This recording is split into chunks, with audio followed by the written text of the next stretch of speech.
The Mississippi River floods in April and May 2011 were among the largest and most damaging recorded along the U.S. waterway in the past century, comparable in extent to the major flood of 1927. The record rainfall from two massive storms combined with springtime snowmelt from the upper Midwest created the perfect situation for this major catastrophic event. The flood of the century has homeowners in Lauderdale County, Tennessee, waiting for FEMA to grant their request for flood assistance. Shortly after the Mississippi River crested in parts of the Mid-South, representatives from IGT and Music to the Rescue, along with Jimi Jamison, Kevin Chalfant, and Chuck Giacinto, came to the area to lend support as well as a helping hand to the victims of this great flood. The team visited local media outlets, including radio interviews, television exposure, and talked to newsprint reporters. More than 300 homes were damaged. A group of Memphis musicians toured the area today to see how they could help. WREG's Alex Coleman has that story. That house over there was flooded all down through here. There's people it looked like on the side of this building, it's like 7 feet of water. I know, it's terrible. Pam Rhodes gives this group of musicians an eye-opening tour of the flood zone. This area, known as the Bottoms, was hit hard.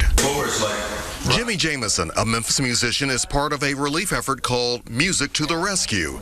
He's used to stepping on stages, not mud-covered floors. It's so massive, so much more massive than I even imagined, before we came down here. Where do you start? More than 300 homes in Lauderdale County have been damaged, and members of Music to the Rescue want to help. This is the first time this has happened, the first time they're having to face this. Where do you start? Where do you go? What do you do? Homeowners in Lauderdale County have applied to FEMA for assistance, but were turned down. The county has been approved for public assistance, but so far no private aid has been approved. The paperwork has been turned in. The governor's assured us that the paperwork's been turned in. TEMA has turned in the paperwork. It's in Washington's hands. Everything's right. It's especially upsetting for folks because Shelby and Dyer counties have already been approved for aid.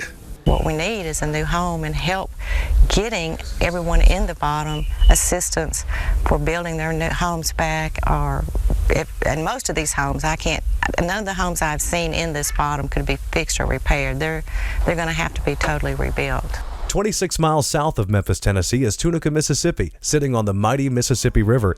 When we came to town, our focus was to find the people that kind of fell between the cracks, and we found our way to Tunica, shelter there, Red Cross shelter, and we just wanted to really try to make a difference in some people's lives, and so we went and we helped, brought some pizzas and some pies and some music, sang for them, and got to be good friends. I've gained a lot of respect for the people from the Red Cross.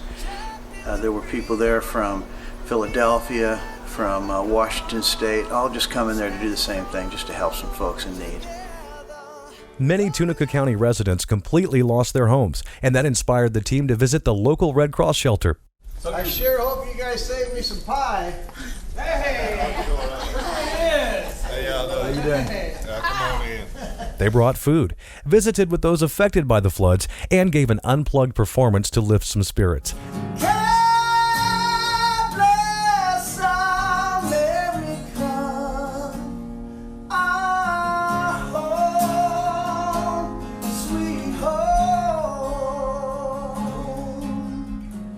And most importantly, they listened to the people.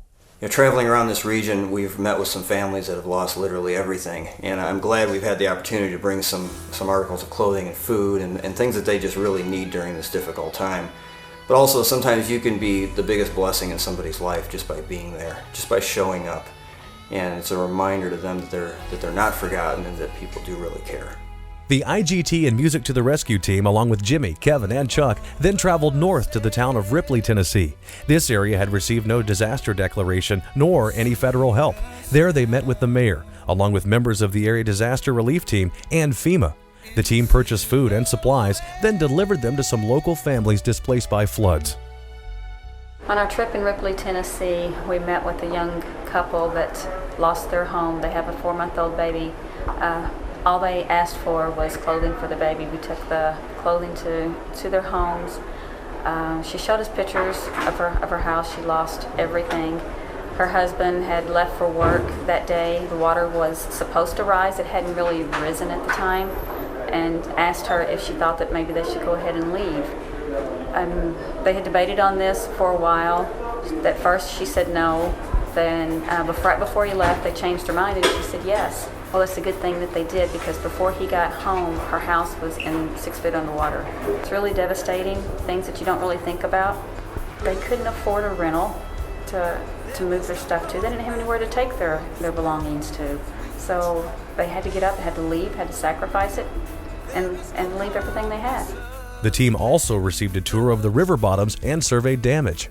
Well, we took a drive down actually north to Ripley, Tennessee, and saw some of the devastation down there. And it was, we stopped at these folks' house who were, some of those folks out there, it was going to bring tears to your eyes when you start thinking about the kids, displaced and having to go to different schools and not go to school and whatever.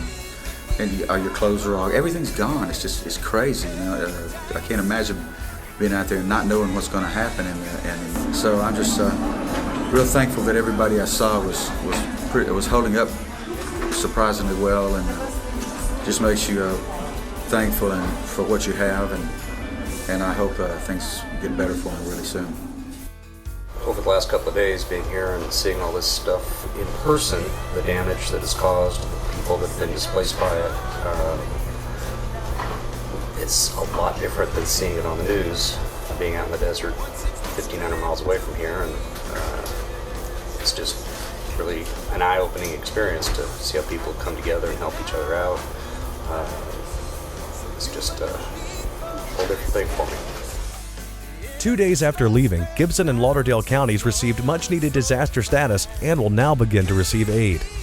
The team traveled many selfless miles to come together, all with one common goal: to help people in need. The people of Tunica, Mississippi, all the way up the river to Ripley, Tennessee, appreciated the time the team spent with them, and for a brief moment, they could completely forget about the effect of the Great Mississippi River Flood of 2011.